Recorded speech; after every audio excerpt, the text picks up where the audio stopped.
Humatit et ses partenaires vous proposent à présent de suivre l'intervention de notre spécial guest speaker sur la gestion collective dans les marchés émergents, rôle des investisseurs institutionnels.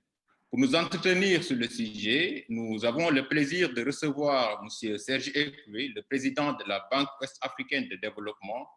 M. Ekwe, si vous en avez convenance, vous avez la parole.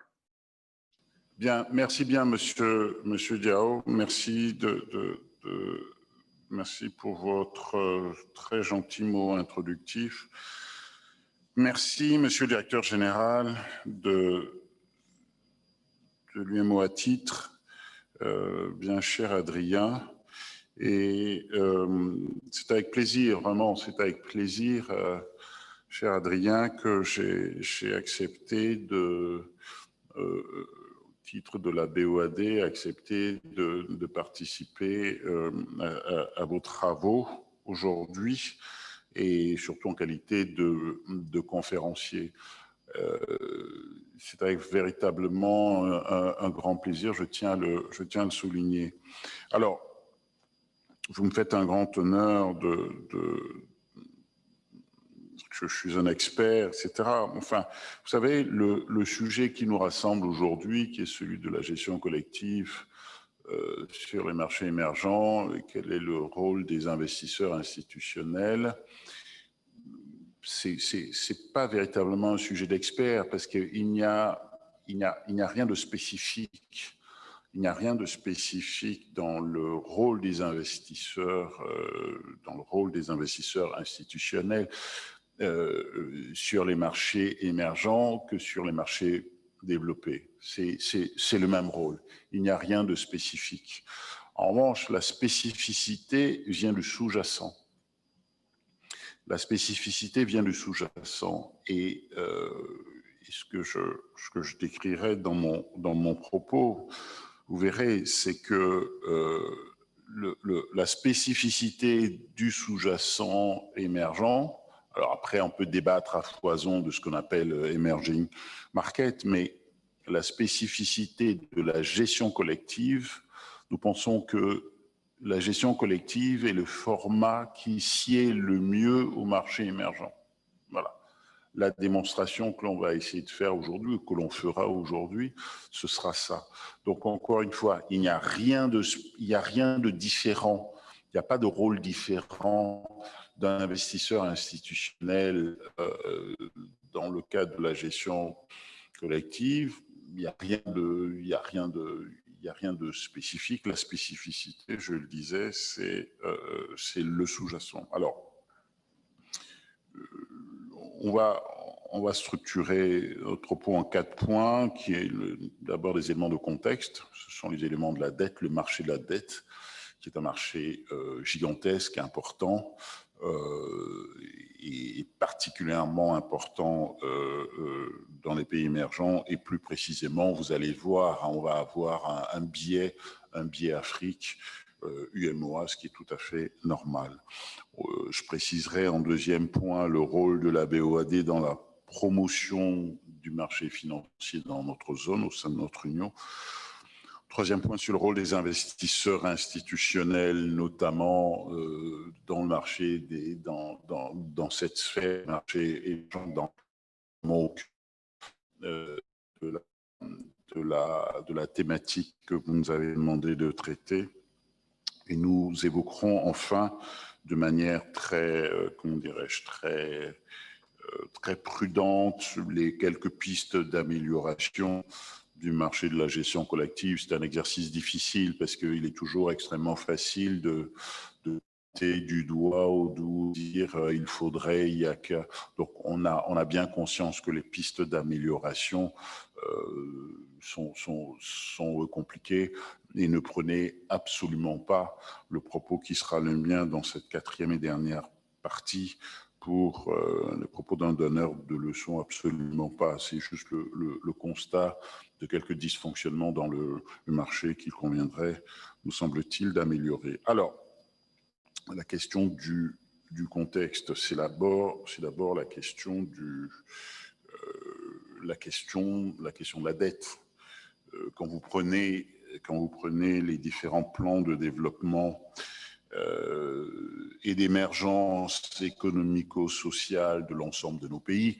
Alors, vous avez vu, c'est une phrase un peu longue, mais qui regroupe le plan nationaux de développement de nos pays.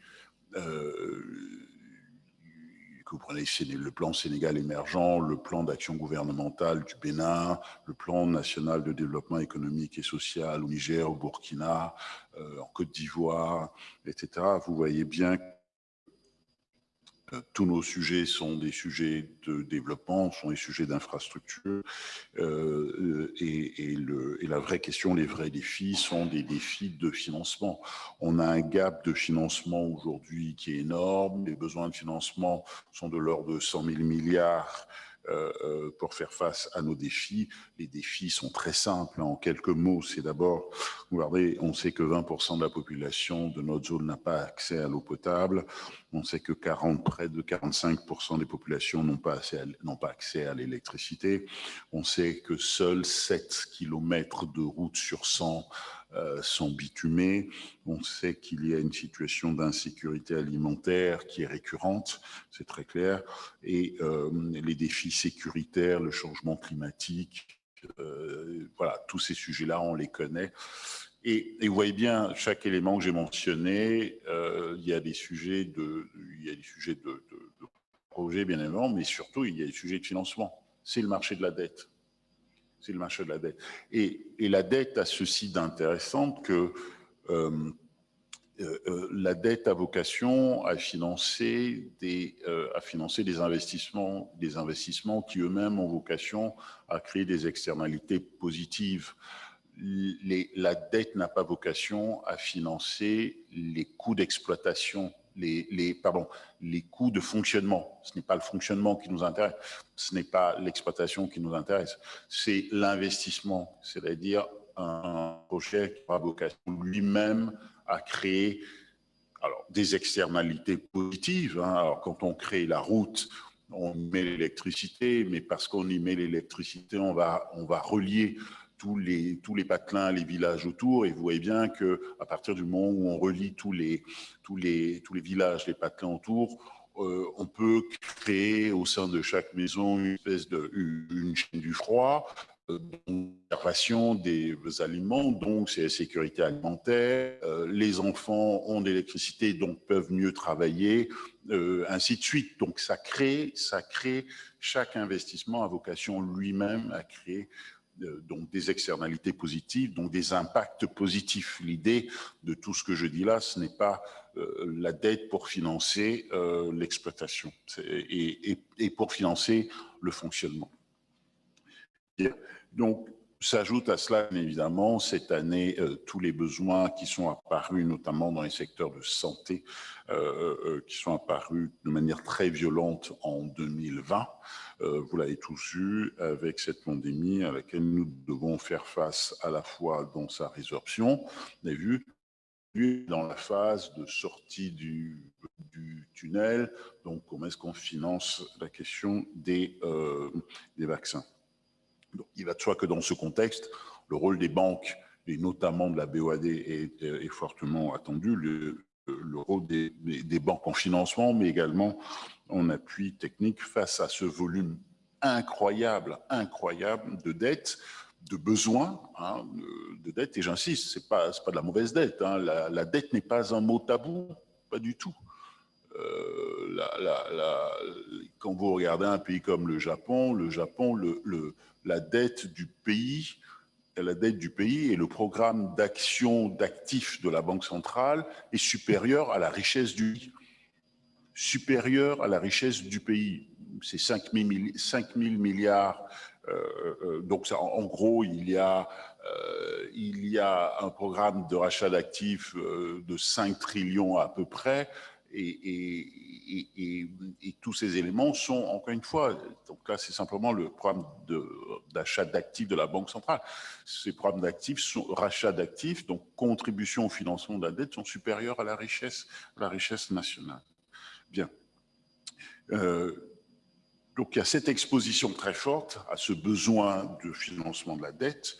Il va de soi que dans ces conditions, les États qui animent, vous le regardez dans notre région, les États qui animent, qui sont les grands émetteurs, hein, bien évidemment, sur ces marchés, doivent chercher constamment à améliorer la qualité de leur signature afin d'avoir accès à des ressources, les conditions les plus avantageuses, on y reviendra.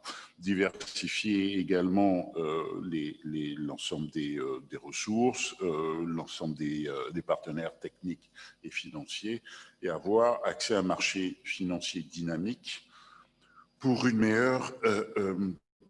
meilleure mobilisation des ressources dans les meilleures conditions possibles. On est au cœur de notre sujet. Alors, le rôle joué par la BOAD dans la promotion du marché financier. Alors, la BOAD, c'est une fois de plus, vous connaissez bien cette institution, l'institution commune de développement de nos 8 pays, un rating qui nous permet d'accéder aux marchés domestiques, aux marchés internationaux, au marché de capitaux, hein, donc le funding long terme dans les meilleures conditions possibles.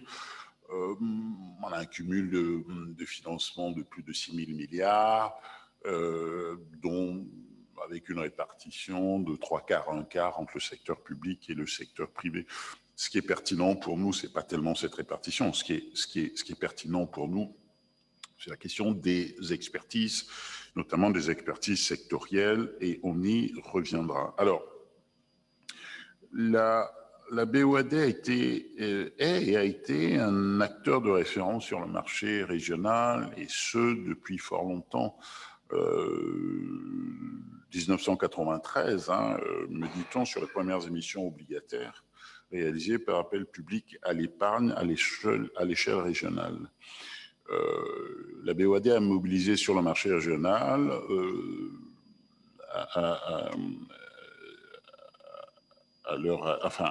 à date, hein, comme on dit, quasiment 1 000 milliards de francs CFA sur le marché financier régional.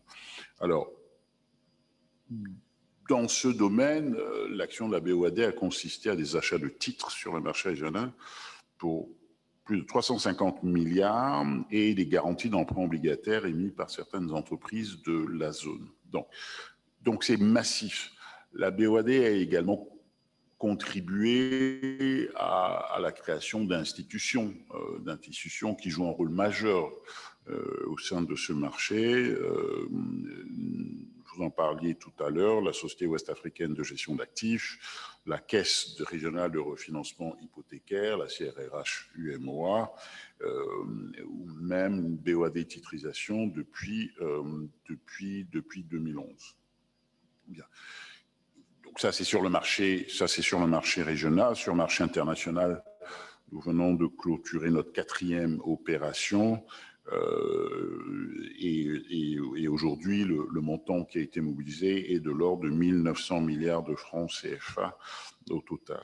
Alors, vous le savez également, nous venons de présenter nous avons présenté à nos différents organes de gouvernance le plan stratégique, dit plan de Joliba, qui est un plan extrêmement ambitieux et qui reprend 2-3 thématiques très simples. La première thématique est celle du renforcement de nos fonds propres, du renforcement de la culture, de la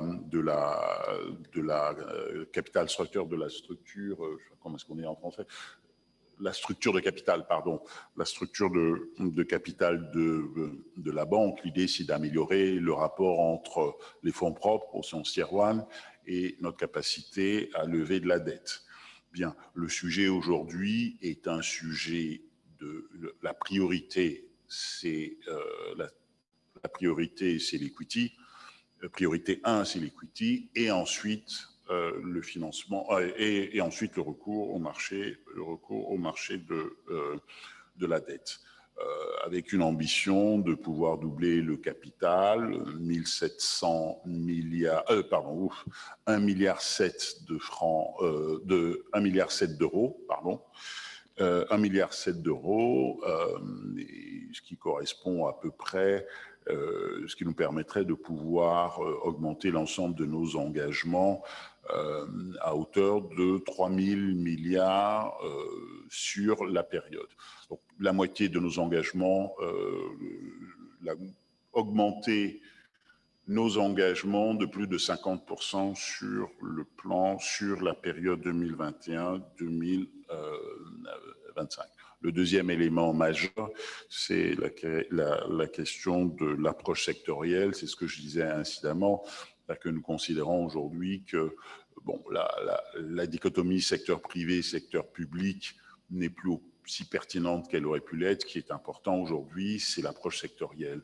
On se veut être une banque d'experts dans un certain nombre de domaines, que sont bien évidemment les infrastructures, que sont l'énergie, l'agriculture, l'éducation et la santé, et tout le financement de l'immobilier, notamment de l'immobilier social, touristique et social.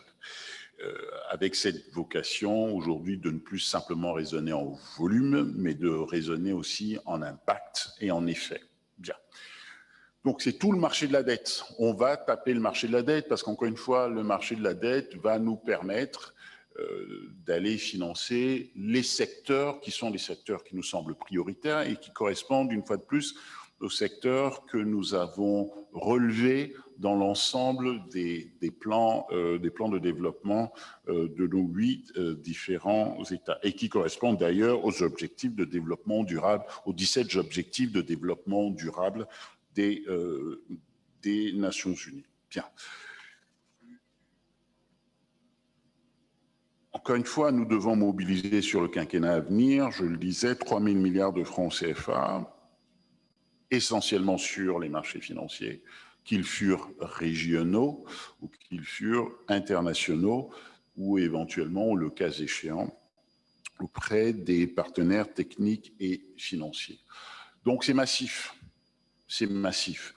Et parce que nous avons le rating que nous avons, c'est-à-dire B2A1 triple B, vous voyez bien, nous intermédions le risque pour les États. Nous intermédions le risque pour les États, nous intermédions le risque pour le secteur privé de la zone. Nous sommes naturellement, par statut, acheteurs de risques. Nous prenons des risques naturellement. C'est dans notre ADN, c'est dans notre vocation. Et ce risque-là, donc en termes de marché, je parle à des experts, c'est comme si nous vendions de la protection à tous ceux qui veulent en acheter. Bien, nous vendons de la protection, nous sommes structurellement long de l'actif, long du risque, et nous vendons de la protection. Vous achetez un actif, vous vendez un CDS, vous faites de la base.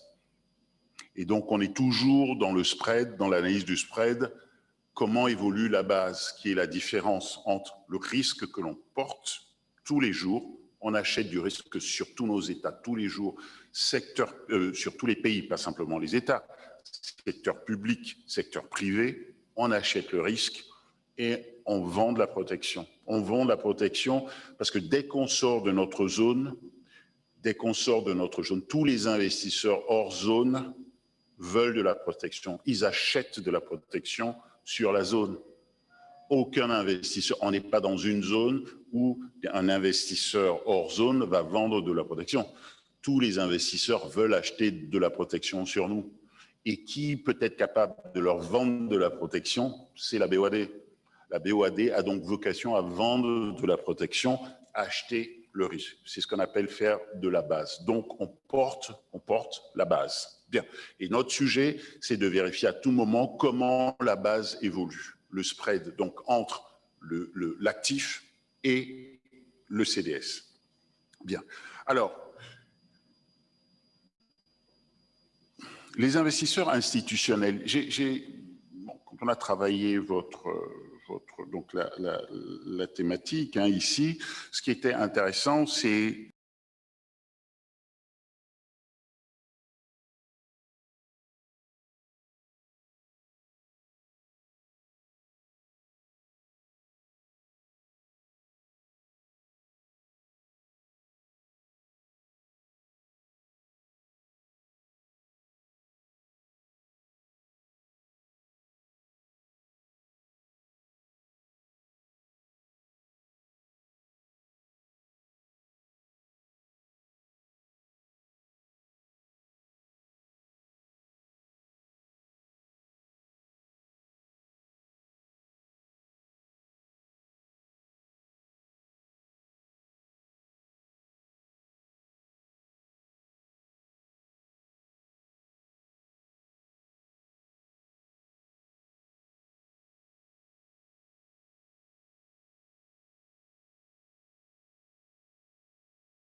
prédominant dans l'économie mondiale de manière générale. Alors oui, on pourrait rajouter les hedge funds. Bon.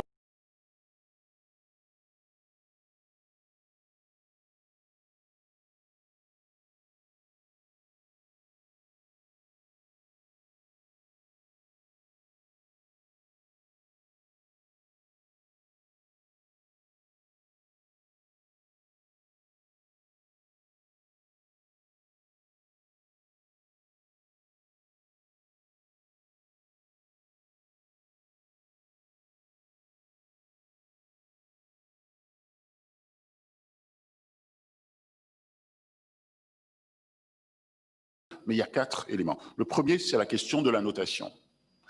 En effet, un investisseur institutionnel va regarder la notation. Est-ce que c'est son confort d'investissement? C'est sa famille de confort d'investissement? Dans quelle zone est-il prêt à jouer? Bien. En sachant qu'il y a toujours cet arbitrage entre notation et rendement. Bien. Et le deuxième point, bien évidemment, c'est la performance, c'est le rendement du sous-jacent. C'est le deuxième critère. Le troisième critère, c'est la durée ou la duration, si on veut parler, quand on s'adresse donc à des assureurs vie qui ont des sujets de comment est-ce qu'on match les actifs et les passifs. Un assureur vie a besoin de mettre de la duration dans son portefeuille. Il a besoin d'avoir des actifs longs pour faire face à des passifs qui doivent être longs. L'assureur vie, c'est pour ça que on pense ici que les caisses de retraite et les assureurs vie, c'est vers eux que l'on doit fondamentalement se tourner aujourd'hui et demain, parce que les assureurs vie, l'assurance vie a un sujet de duration. Quels sont les engagements moyens qu'ils doivent prendre à partir du moment où ils ont des passifs longs et face à ces passifs longs, la retraite par définition c'est un passif long. On est dans un monde, si on sort un petit peu de notre zone, vous prenez pourquoi les plus gros fonds soit aux États-Unis aujourd'hui, soit en Asie, parce que vous avez des populations vieillissantes. On n'est plus dans un marché. On n'est plus, sauf dans quelques pays en Europe, notamment en France, on n'est plus dans un marché de répartition, on est dans un marché de capitalisation. Chacun, à quelque chose près, chacun épargne pour sa retraite. Ça veut donc dire que les passifs sont longs. Et face à ces passifs longs, on doit avoir des actifs longs. Et ça va nous ramener au sujet que j'évoquais précédemment, qui est le sujet des secteurs sur lesquels la BOAD se positionne, qui sont par définition des secteurs de développement et qui sont par définition des secteurs de duration longue.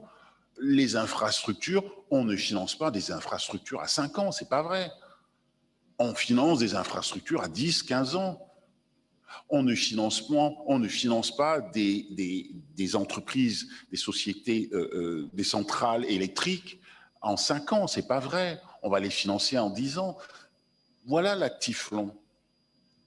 Donc cet actif long, nous avons vocation à le capter, à lui donner le format, et on va revenir sur la question de la gestion collective, pour faire face aux passifs qui sont par définition des passifs longs.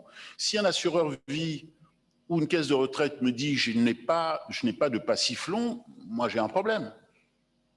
Par définition, la question de la retraite, c'est une question longue, c'est une question de duration, c'est pas une question de 5 ans. Donc, le sujet, voyez-vous, c'est comment est-ce que l'on crée une courbe des taux, une courbe longue. Tout le sujet est là. Les taux courts, ça ne marche pas. Les taux courts, ça marche pour l'ajustement de trésorerie, mais tout notre sujet, notre vrai sujet, c'est un sujet de courbe des taux. C'est je ne sais pas comment on dit, c'est le back-end de la courbe, c'est les points les plus longs sur la courbe. Voyez-vous, la BOAD vient de lancer une émission à 12 ans, le Bénin, vous avez vu, a lancé une émission à 30 ans. Il faut aller chercher des points longs sur la courbe. Mais bien évidemment, On doit aller chercher des points longs sur la courbe, créer une courbe et aller chercher des points longs. Et c'est cette courbe-là, cette courbe de taux long terme, qui doit devenir demain les benchmarks pour la gestion collective, et notamment la gestion collective dont les sous-jacents sont des sous-jacents d'investissement du développement. Je rappelais qu'on avait plus de 100 000 milliards de besoins. Voilà, donc il y a un vrai marché. Il y a un vrai marché. Alors, il faut un peu d'audace pour aller chercher de la duration, mais par construction, vous savez, j'ai parlé à des assureurs vie toute ma vie. Par construction, vous parlez à Korea Post qui a comme green premium, c'est-à-dire l'argent. Alors, je ne parle pas de redemption, hein, je ne parle pas d'argent qui arrive, de fonds qui arrivent à maturité. C'est-à-dire, les Coréens mettent tous les mois chez Korea Post, tous les mois que Dieu fait, en investissement vert nouveau, là, green, plus de 2 milliards de dollars, tous les mois. Et c'est la retraite, ce sont les souscriptions de M. Park et de Mme Young, qui cherchent simplement à mettre de l'argent en prévision de ces vieux jours ou de leurs vieux jours. Voilà. Donc, on a un sujet de duration. Donc, on a un sujet de notation, on a un sujet de performance, donc de rendement, on a un sujet de durée et on a un sujet de format d'investissement. Bien. Le format d'investissement, c'est ce qui nous réunit aujourd'hui. Enfin, c'est la thématique, monsieur le directeur général, sur laquelle vous nous avez demandé, à la BOAD de plancher. La gestion collective dans les marchés émergents, le rôle des investisseurs institutionnels. La gestion collective, c'est un format. C'est un format au même titre qu'un swap. C'est-à-dire un swap par lequel on donne le taux fixe et on paye, BOAD va payer le taux fixe, donc le taux sans risque. Non, pardon. Un swap par lequel la BOAD va recevoir le taux fixe, on reçoit le taux fixe, donc le taux sans risque, et on paye le variable, la performance, c'est un format. Une structure par laquelle on aurait un dépôt structuré sur lequel viendraient fructifier des taux qui correspondraient au taux qui correspondrait à la performance du sous-jacent, c'est un format. Un EMTN, c'est un format.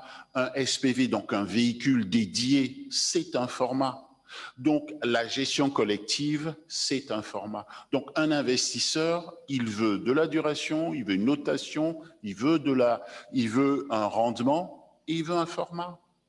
Et c'est notre job que de lui donner le format qu'il veut. Moi, je n'ai aucun problème pour dire à un investisseur, si c'est un swap qui lui va, ben on va lui faire un swap. Donc, on va regarder avec nos équipes techniques, marché de capitaux, comment est-ce qu'on peut traiter un swap. Encore une fois, on paye le variable, on paye le variable et on reçoit le fixe. Très simple.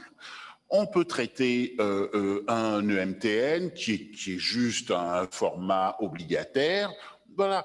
Une obligation, c'est un format. En l'espèce, vous nous avez demandé de réfléchir sur la thématique de la gestion collective. La gestion collective, c'est le monde des OPCVM, c'est soit les FCP, soit les SICAV. FCP, on investit dans une société. Un FCP, on est détenteur d'une part du fonds. Alors après, il y a des implications fiscales. Je ne vais pas entrer là-dedans. Je ne suis pas sûr que ce soit l'objet de cette présentation. Il y a des implications fiscales à chaque fois, mais vous voyez bien, la position n'est pas tout à fait la même. Le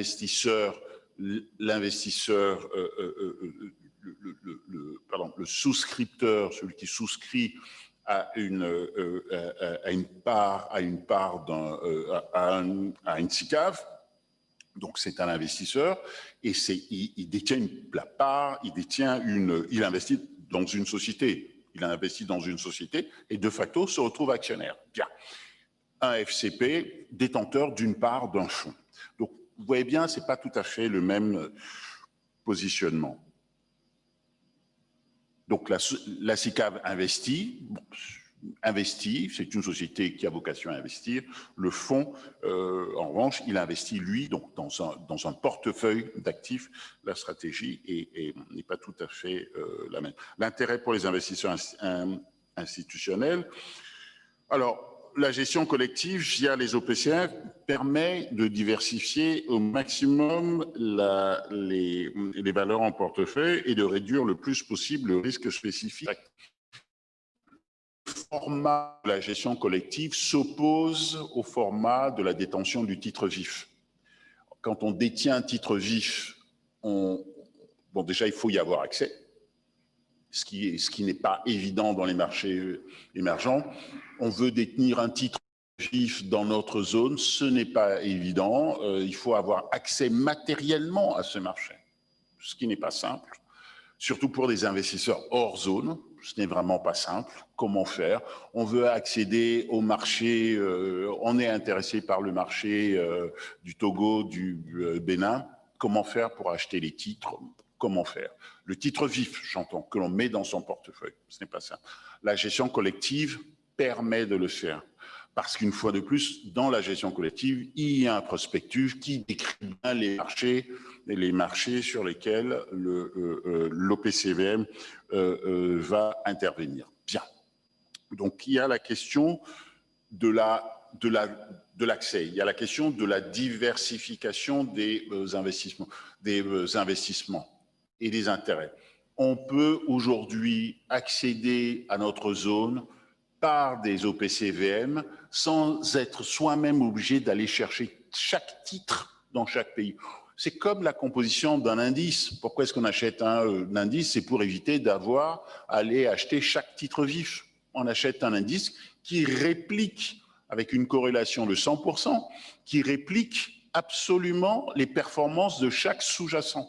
Donc, c'est plus intéressant d'acheter l'indice, comme c'est plus intéressant d'acheter la gestion collective quand on s'intéresse à une zone.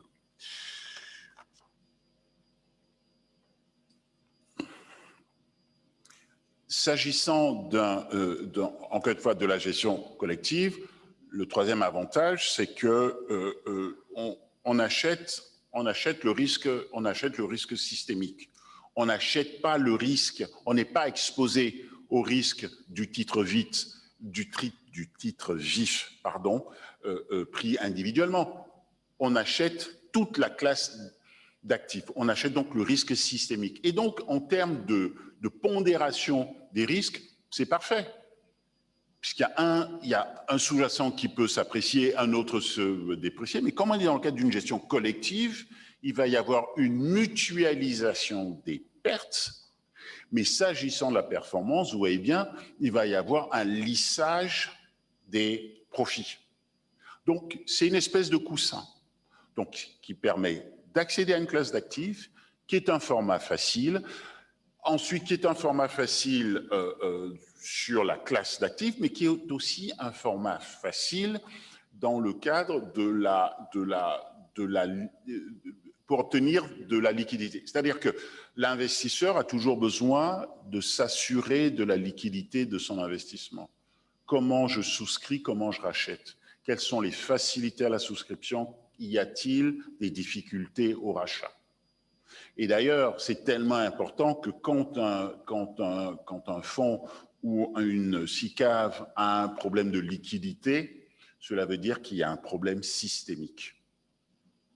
Et c'est toujours un signe avant-coureur d'une crise. Toujours, toujours, toujours. Si le système ne répond plus, le système qui est représenté par la gestion collective ne répond plus, si les rachats ne se font plus ou si les rachats se font avec difficulté, ce n'est plus capable d'assurer la liquidité du support, c'est que le sous-jacent a de véritables soucis. C'est toujours un signe avant-coureur d'une crise qui se profile. Donc, encore une fois, la gestion collective permet d'investir dans les marchés d'accès difficiles, permet de diversifier les investissements, assure une forme de liquidité. Alors, le mauvais côté de la chose, c'est que, le côté, j'allais presque dire, mitigant, c'est qu'effectivement, on mutualise les pertes, c'est sûr, c'est une forme de coussin, mais les gains, effectivement, sont lissés. Ils le sont également parce que vous voyez bien que tous ces avantages-là ont naturellement un coût. La règle générale, alors c'est un benchmark, je sais que ça ne s'applique pas partout, on a eu ces débats-là ici, ça ne s'applique pas partout, mais la grande règle, c'est la règle des 2,20. C'est 2% du nominal qui est 2% du nominal investi qui est gardé par la structure. J'investis 100, je mets 100, je n'investis que 98. Les deux sont conservés par la structure de gestion. Et les 20%, les fonds en général partagent 20% de la performance de la structure. C'est une règle, hein, on la retrouve partout, alors peu ou prou, c'est soit 2,20, soit 1,5,15, mais en gros, le benchmark, c'est ça. Bien. Encore une fois, parce que les coûts, il faut les mutualiser et les gains, on les lisse tout au long de la durée de l'investissement. Alors, pourquoi il nous semble que ce mode de gestion collective est particulièrement adapté aux marchés émergents?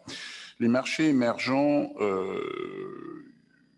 alors effectivement, se développent à une vitesse effrénée et ils se développent aussi lorsque l'on voit quand on voit les sujets de croissance. La croissance en Afrique subsaharienne, elle a été, donc je ne parle pas simplement de la zone, hein, la zone a cru sur les 2-3 dernières années entre 5 et 6% à peu près. Bien. Quand on regarde l'UMOA, voilà, l'UMOA c'est entre 5 et 6. L'Afrique subsaharienne c'est plus de 3. Et on était à moins de 2% dans le monde, voyez-vous. Donc, tout notre sujet, c'est, notamment au travers de cette gestion collective, c'est comment aller capter cette croissance, la mettre dans un format qui soit confortable pour un investisseur.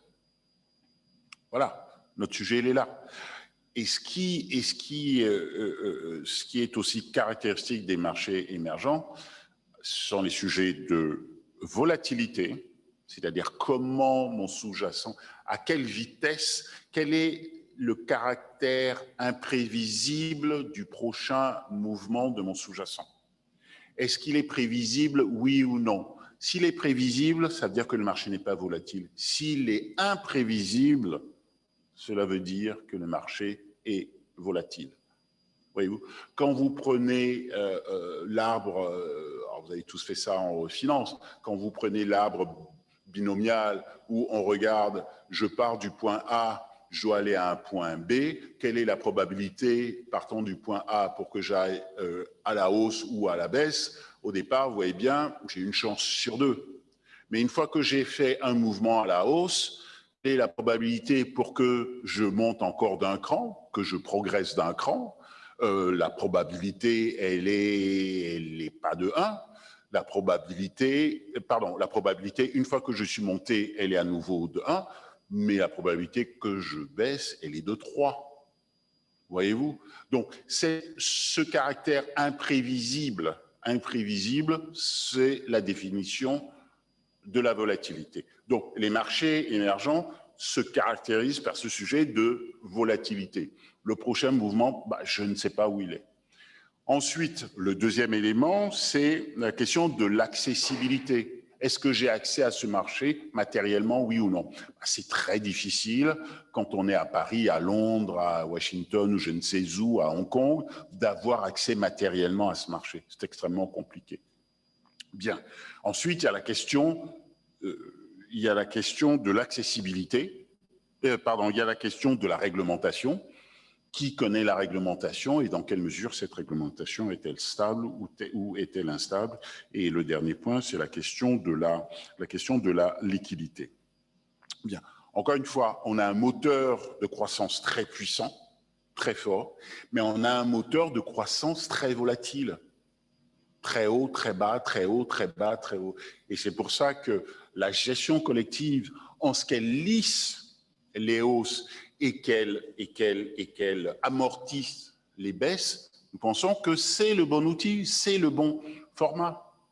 C'est le bon format, très clairement. Donc, c'est un format que nous soutenons beaucoup et qui correspond, nous semble-t-il, très clairement à la question, enfin, qui sied parfaitement à notre marché. Alors, mon dernier point, c'est les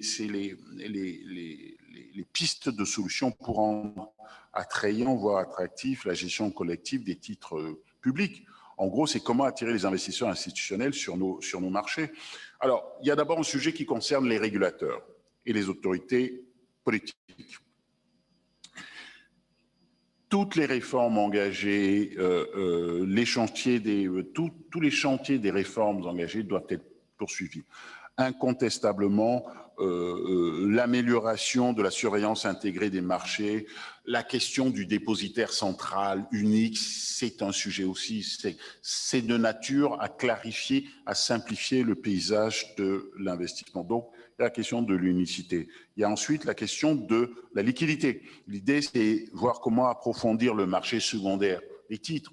On parlait tout à l'heure de ces critères qui sont importants pour un investisseur. La liquidité est importante. Comment j'assure la liquidité de mes actifs et de mes investissements ? Souscrire, c'est très bien. Racheter, quand j'en ai besoin, il faut que je sois capable de racheter dans de bonnes conditions d'exécution et pas avec des spreads qui sont pas des spreads mais des râteaux. Nous en discutions, Monsieur le Directeur Général, incidemment, nous avons discuté, nous avançons sur le sujet de l'euroclearabilité bond dans la zone. Il va de soi que ça aussi, c'est de nature à rendre confiance, à donner confiance dans l'ensemble de à l'ensemble de nos investisseurs hors zone, leur capacité, quel que soit l'endroit où ils sont, à pouvoir voir dans leur portefeuille les titres collectifs ou les titres vifs détenus sur la base des sous-jacents de notre zone. Bien évidemment, c'est un confort. Ensuite, s'agissant des gestionnaires de titres, oui, c'est toute la question, une fois de plus, de la promotion de la grande liquidité du marché. Pour moi, c'est un élément essentiel. Sans liquidité, il n'y a pas de marché. Impossible d'attirer les investisseurs, diversifier les formats d'émission, diversifier les véhicules. La BOAD a lancé sa première émission d'obligations durables il y a quelques jours, ce qui a été une première en Afrique. Je dis bien une première en Afrique. Donc, ce n'est pas qu'une première dans la zone, ça a été une première dans toute l'Afrique. En euros, le succès a été incroyable.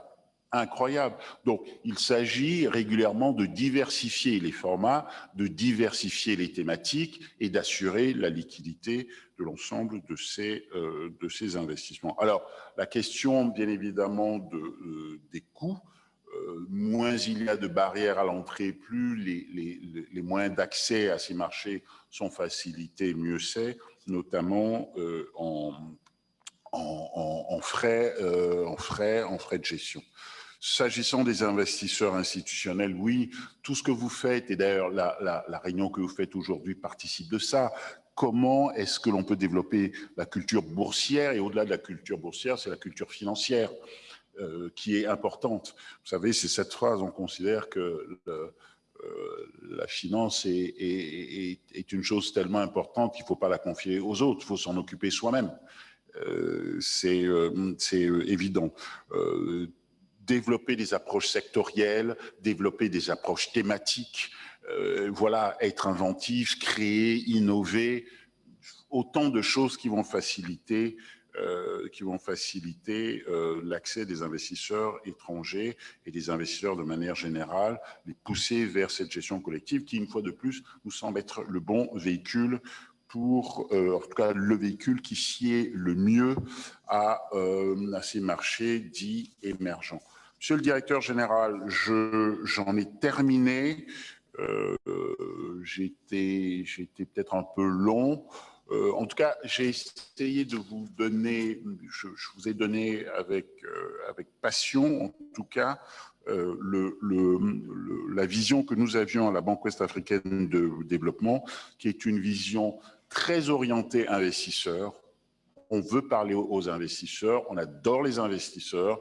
Tout ce qui peut contribuer à faciliter l'attractivité de notre marché, on soutiendra le marché régional, à l'évidence. On soutiendra les investisseurs, on accompagnera les investisseurs. Nous sommes nous-mêmes investisseurs.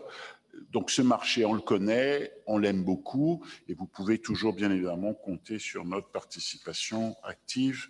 Monsieur le directeur général, je vous remercie. Monsieur Diao, je vous rends la parole.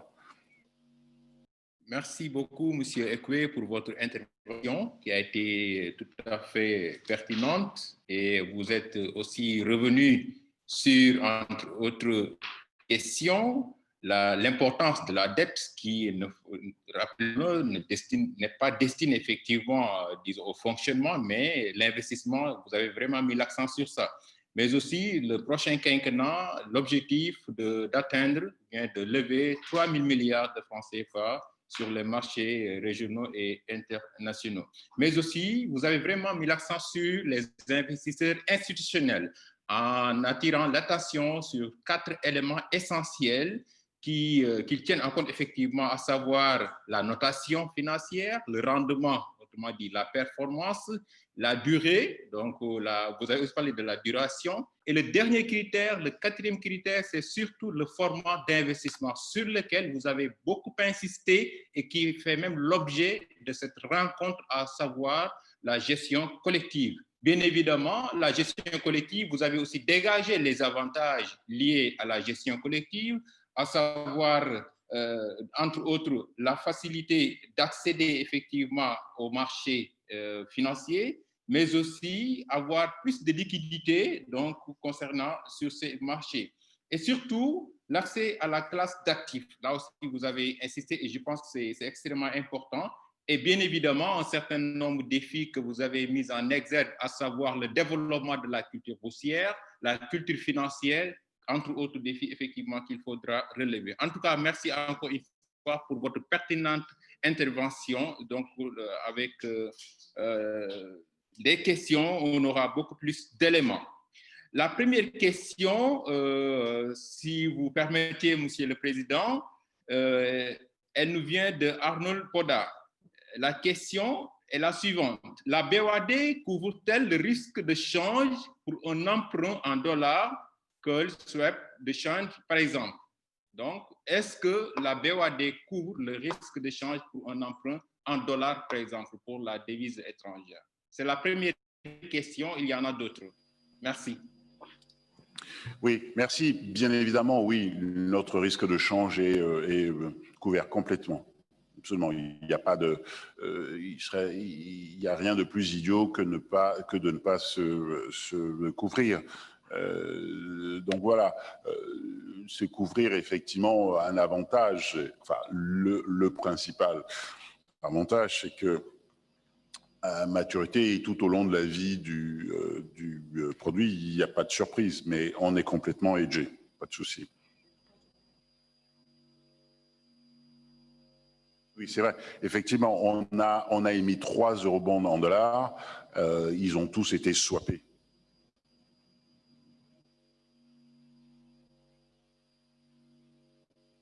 OK, merci. Une autre question concernant la BOAD au développement du marché financier régional, effectivement son apport. Que pouvons-nous faire pour doper le marché secondaire, à votre avis? Le marché secondaire, alors c'est une question d'animation de marché. Alors aujourd'hui, je comprends, c'est que tout le monde intervient plutôt en primaire, garde les titres en portefeuille jusqu'à maturité.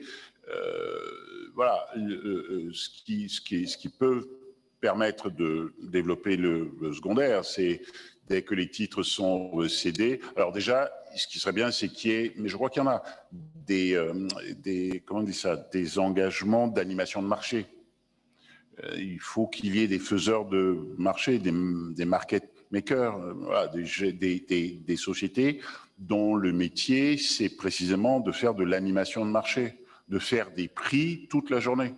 Encore une fois, si un investisseur investit sur un titre et à un moment ou à un autre sort simplement du rendement et veut faire de la plus-value, il va devoir céder ce titre.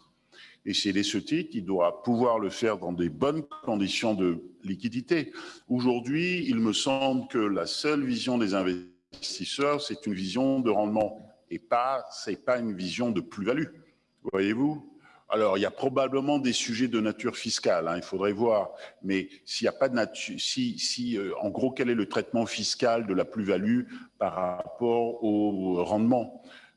Il faudrait voir ça. Mais à ces questions techniques près, un contrat d'animation de marché, pousser les investisseurs à ne pas regarder exclusivement le rendement, mais regarder également la plus-value.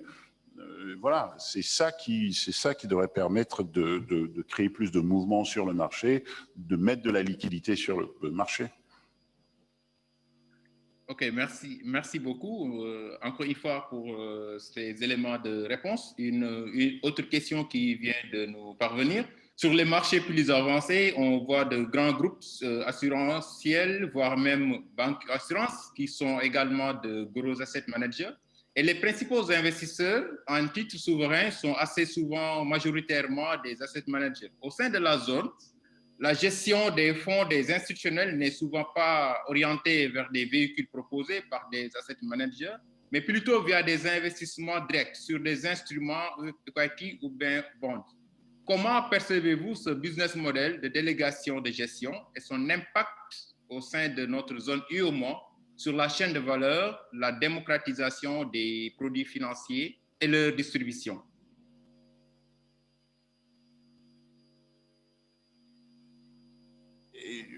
Pardonnez-moi, je ne suis pas sûr d'avoir tout compris.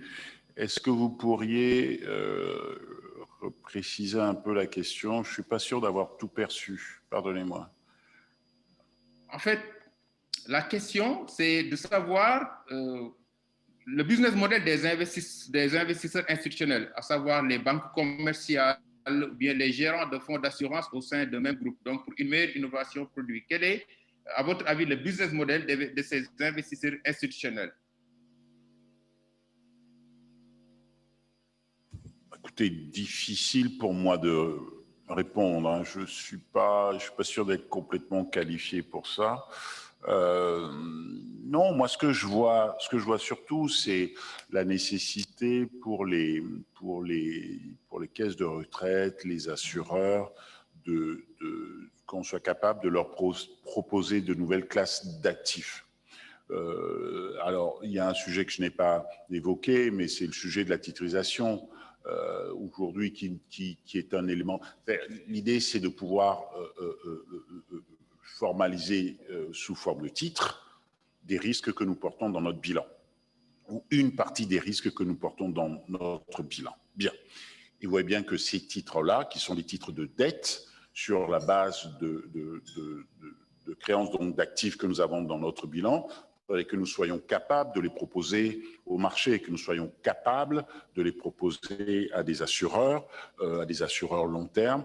Et là aussi, on peut, et c'est ce que nous sommes en train de faire, hein, vous allez voir sur le marché de la titrisation, on va regarder certaines thématiques, on va extraire de notre bilan une partie qui correspond, je ne sais pas, soit à un secteur, soit à une thématique, etc., que l'on va rendre donc sous forme obligataire, donc sous forme d'un papier, que l'on va proposer à des assureurs. Donc on voit bien, la manip là, c'est d'alléger notre bilan, de le rendre plus agile. Si on a un bilan plus agile, donc ça va nous permettre de libérer un petit peu, ou de libérer une partie de nos fonds propres pour pouvoir réinvestir ailleurs, voyez-vous. Donc, il faut qu'on soit capable de proposer ces titres à des investisseurs institutionnels. Le sujet, il est là.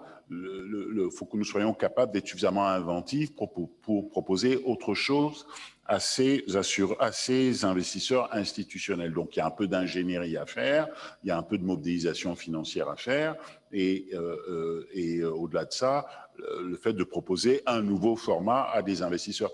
Et je pense qu'ils seront réceptifs. Je suis prêt à en prendre tous les paris. Qui seront réceptifs. On peut aller très loin là, c'est-à-dire qu'on peut extraire d'une partie de notre bilan certaines lignes que l'on peut rehausser en rating.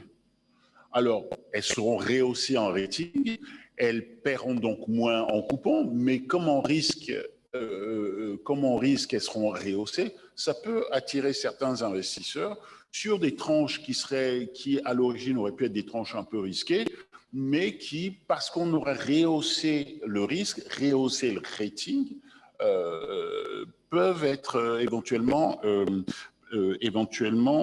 attirés.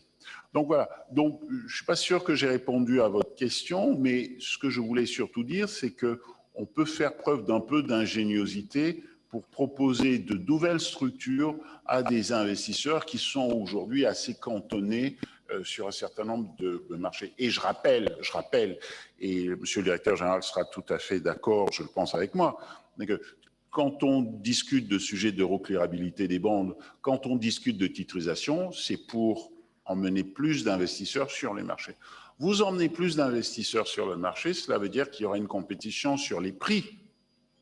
Si vous avez une compétition sur les prix, selon la règle selon laquelle les prix évoluent de manière inverse au taux, s'il y a une compétition sur les prix, le prix des actifs augmente, les taux d'intérêt baissent.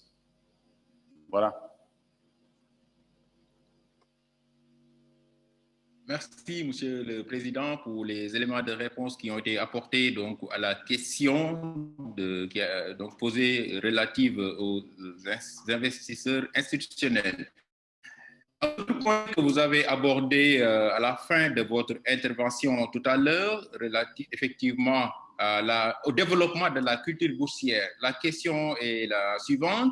Comment effectivement promouvoir, développer la culture boursière au sein de la population de l'UEMOA si l'on sait que dans l'essentiel de ces pays, la population est analphabète.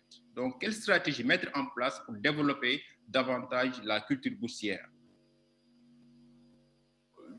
Je sais que UEMOA Titre travaille beaucoup sur ces sujets. Je sais que la BRVM travaille beaucoup également sur ces sujets. L'analphabétisme dans la lecture, je vous assure, c'est une chose, mais tout le monde sait très bien qu'il faut acheter en bas et vendre en haut et pas faire l'inverse. Ça, je pense que tout le monde le comprend, le conçoit, le pratique tous les jours.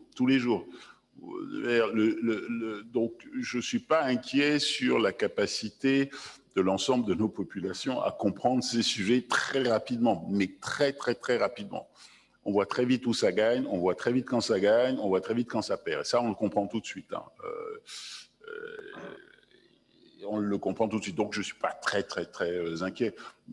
On n'a pas besoin d'entrer dans des mécaniques très sophistiquées. La règle, c'est acheter en bas et vendre en haut et pas faire l'inverse. D'accord, merci. Je rappelle qu'il nous reste 5 minutes parce que nous devons terminer à 10h25 pour maintenant démarrer l'autre partie de cette matinée. Une autre question relative toujours aux investisseurs institutionnels. Quelles réformes majeures pour renforcer le secteur de ces investisseurs institutionnels dans la zone UEMOA?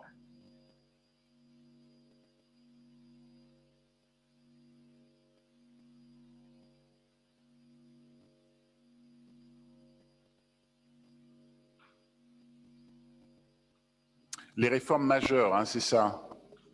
Oui, exact. Non, c'est pas celle-là. Alors oui, il y a les sujets de fiscalité, bien évidemment, d'harmonisation, qui progressent beaucoup hein, au sein de la zone. Vous savez, ça renvoie à la question du passeport. À partir du moment où on est implanté dans un pays, on doit être capable de pouvoir agir dans tous les pays de la zone. Je pense que ces choses-là sont de nature à renforcer la confiance dans le système, et je pense que ça se pratique déjà pas mal. Si je ne m'abuse, la question du passeport est réglée. Hein. Oui. Oui, la question est réglée. Pour moi, c'est le point essentiel. Après, oui, il y a la question de fiscalité, d'harmonisation fiscale, et le sujet de pouvoir intervenir, d'avoir la capacité de pouvoir intervenir dans tous nos marchés de la zone. Mais je crois que la question du passeport règle quand même pas mal de sujets.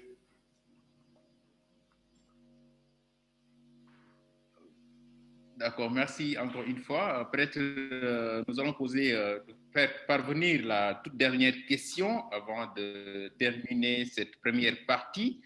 Étant donné que l'initiative de suspension du service de la dette, donc par le groupe G20, récemment, comment les investisseurs seront rassurés du risque porté en cas d'interruption? Est-ce que nous envisageons effectivement que les risques vont être couverts, par exemple la garantie BOAD, donc l'initiative de suspension du service de la dette que certains États ont bénéficié avec cette crise sanitaire? Alors, vous savez, quand un crédit oblige, il oblige le prêteur, il oblige le débiteur. Il est très difficile, quand vous faites un roadshow, vous expliquez aux investisseurs à quel point votre crédit est bon. Vous expliquez à un investisseur à quel point il doit vous faire confiance. Bien. Et moi, je vais vous dire, et vous prenez, j'ai deux exemples que je vais vous donner,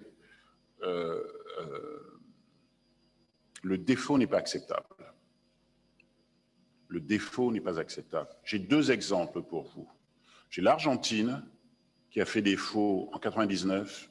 À l'heure où je vous parle, l'Argentine ne s'est jamais remise. Jamais. J'ai travaillé sur les sujets de structuration de la dette, sur les sujets de financement d'infrastructures de transport en Argentine. Je vous assure, c'est un cauchemar. Le deuxième exemple plus récent, c'est celui du Liban.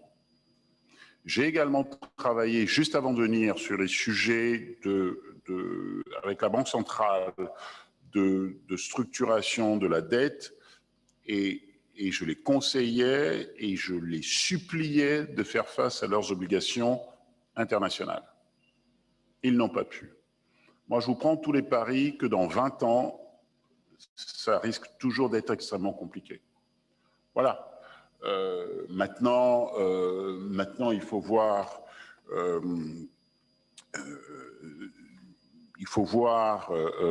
comment est-ce qu'on peut faire face à ces chocs, enfin aux chocs exogènes, et notamment le choc que l'on a subi, qu'on continue de subir, de la pandémie. Il a été proposé de rééchelonner la dette d'un certain nombre de nos clients. La position de la BOAT a été négative. En effet, cette position serait très, très mal perçue par les marchés et par les investisseurs. Donc, nous travaillons à la façon avec laquelle nous pouvons rendre soutenable une dette qui ne l'est pas, ou une dette qui devient de moins en moins soutenable, mais en aucun cas nous pouvons nous allons dans cette thématique du défaut. Donc non, on doit faire face à nos obligations. On doit faire face à nos engagements. Et je rappelle juste un crédit, qu'il fût public ou privé, oblige.